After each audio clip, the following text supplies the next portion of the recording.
대선 후보 적합 서로 뭐 접전, 대연정 되신 다음에 하셔도 되지. 적폐청산이라고 아마추어다 이렇게 할 수 있겠네요. 보를 다 없애야 되면 다시 또 돈이 공사비가 들어가고 성소수자 차별금지법에 전시작전권 언제 요새 버스비는 얼마 시내버스 요금을 도지사가 정합니다. 최종적으로. 외우신 거 아니시죠?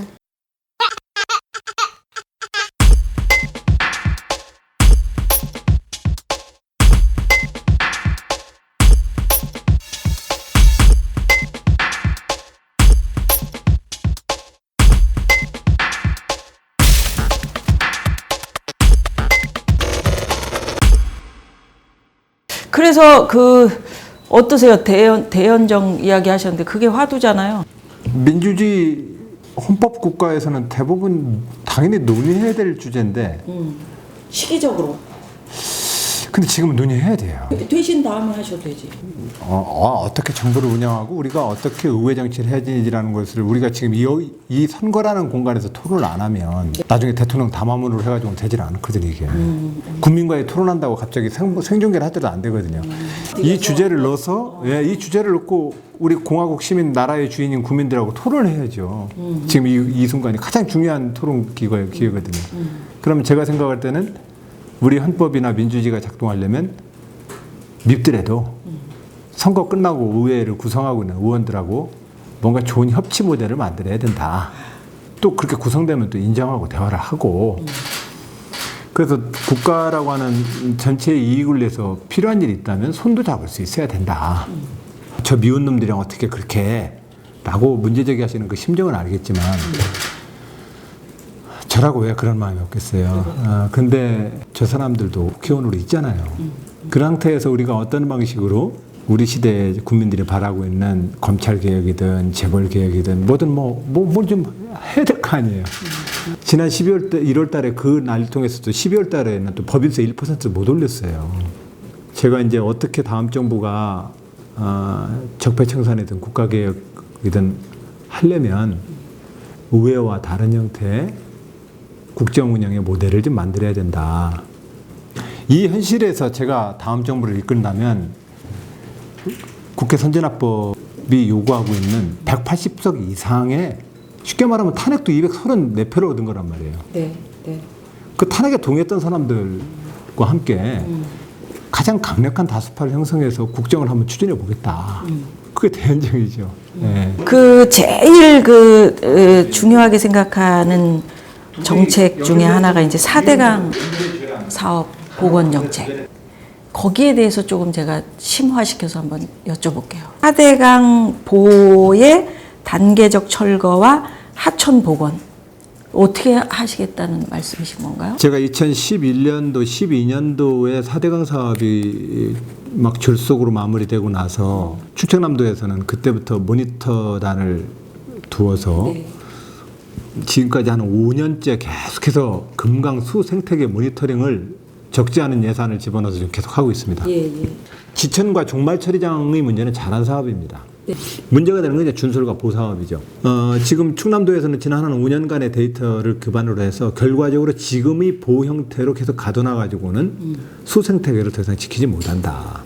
그래서 우선은 정부한테 지난번에 제안했던 건 중앙정부에 물을 좀 흐르게 하자. 개방을 좀 하자. 녹조라떼 현상을 좀 면해보고 수생태에 심각한 오염을 좀 극복시켜보자. 물이 흐르지 않으면 고에 있으면 썩기 때문에요. 그 사업을 정부한테 제안하고 있고 정부도 지금 이번에 그 안을 받아서 중요 보호에 대한 개방 조치를 좀 취하자고 지금 정부도 나서고 있습니다. 네. 장차로는 현재의 보사업을 상시 개방 상태, 리커버가 되는지를 보고 그런 정책으로도 안 된다 하면은 보를 철거 수준에 들어가야 될 겁니다. 네. 예. 도지사를 해보시니까 예전에는 내가 4대강 사업을 반대했었더라도 이게 바꿔야 되겠다 하는 필요를 느끼신 거예요? 제가 2010년도 4대강 사업을 반대했는데 네네. 도지사가 이제 됐습니다. 네.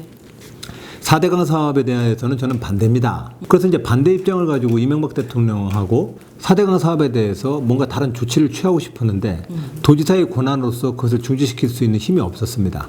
문제는 어떤 경우든 간에 도지사로서 저는 정치적 소신상 4대강 사업이 옳지 않다고 생각을 했고 이명박 대통령은 대통령으로서 저기는 그 사업이 옳다고 해야 된다고 생각했습니다. 거기에는 우리는 선과 악이라고 얘기할 수 있지만 각각 그런 주장이 있다는 객관적 현실만을 그냥 놓고 봐야 합니다. 그래야 대화가 되죠. 그렇게 해서 이제 대안을 만들어서 이명박 정부한테 이제 타협안과 대안을 제시했었는데 예, 뭐 역시 이명박 대통령은 대화를 거부했죠. 그게 4대강 사업이 사실은 국민들이 볼 때는 건설하고 뭐 여러 가지 뭐 하여튼 그런 사업을 일으켜서 자기의 이권을 챙기려는 사람들이 굉장히 많았었고 우리 저 후보님께서도 그런 이야기 하셨던데. 예, 저도 그래서 정치적으로는 제 입장은 반대입니다. 반대인데 문제는 부여나 공주나 우리 지역 도민들은 이제 그 사업을 어떻게 이해를 하냐면 좀 대화가 부족한 사업이다라고 얘기를 하지. 그러니까 당장 찬성과 반대 어느 편에 편들지 않으시더라고요. 저는 그때 배웠습니다. 문제는 이것을 지금 찬바람을 놓고 싸울 것을 요구하는 게 아니라 국민들은 구체적으로 대화를 통해서 더 좋은 대안을 만들기 위해서 대화를 하라고 우리한테 명령하고 있구나. 내가 옳아요, 내 편 들어주세요라고 얘기하길 바라는 게 아니라 이것에 대해서 나라 살림하는 사람들이 정치하는 사람들이 좀 더 좋은 대화를 해달라고 국민들은 요구하고 있구나. 만약에 후보님이 대통령이 되셨다 반대를 했을 때 그럼 그걸 일일이 다 대화로 설득하고 그러다 보면 그야말로 시간 후딱 가거든요. 우리가 살아가는 세상에서 역시 대화에서 타협하는 것이 가장 옳습니다. 그러고. 예, 그게 첫 번째입니다. 네. 그리고 그 대화와 타협에 이르지 못한다면 우리는 법과 규칙에 따라서 그 제도의 결론에 승복해야 합니다. 근데 문제는 그 제도의 결과에 사람들은 승복하지 않습니다. 왜냐하면 그 제도 자체가 불공정하다고 믿기 때문에. 네. 그럼 그 제도 자체를 공정하게 운영을 관리해 줘야 되는 것이 정치 지도자들의 뭐가 아닐까요? 예. 이제 좀 말랑말랑한 트위터 질문으로 가볼게요. 그 사모님께서 다시 태어나도 안 지사와 결혼하겠느냐 이 질문에 앞으로 하는 거 봐서라 그랬는데 우리 안 지사님은 다시 태어난다면? 제 아내의 처분에 맡겨야죠. 아니 그러니까 안 지사님은 어떠시냐고요. 다시 태어나도 아내하고 내가 다시 합쳐야 된다. 아니면 뭐 또 좋은 여자 있으면. 1983년 3월에 그 학교 중앙도서관 개가실에서 만났던 그 소녀가 거기 앉아 있으면 똑같은 수준으로 또 빠졌을 겁니다. 요새 버스비는 얼마인지 아시나요? 지금 이게 지역마다 다릅니다. 지역마다 다른데 1,300원에서 1,500원 정도씩 하는데 지역마다 시도마다 좀 다릅니다. 타보셨어요? 타보죠. 근데 대부분 카드로 결제하기 때문에 사실상은 요금 잘 확인 못합니다. 1,300원이 지켰는지 1,400원이 지켰는지 사실 잘 확인을 못하죠. 요거 언젠가 누군가가 물어볼 거다 해서 외우시는 거 아니시죠? 그 시내버스 요금을 도지사가 정합니다. 최종적으로. 적폐청산은 그럼 분열입니까? 통합은 덮고 넘어가자는 겁니까? 뭐 이런 질문이 있었는데. 예, 제가 말하는 그 우회하고의 연정을 잘해야만 적폐청산도 되고 개혁도 됩니다. 역대 모든 대통령에 비해서 나는 이것만큼은 내가 정말 자신 있다. 이것만큼 나는 차별화 될 거다라는 건 뭐가 있을까요? 예, 그 민주주의 헌법을 한 단계 높은 수준에서 운영할 겁니다. 한 단계 업그레이드된 레벨의 민주주의를 보여드리고 싶습니다. 그 핵심은 특권과 반칙을 극복하는 공정한 사회는 기본입니다.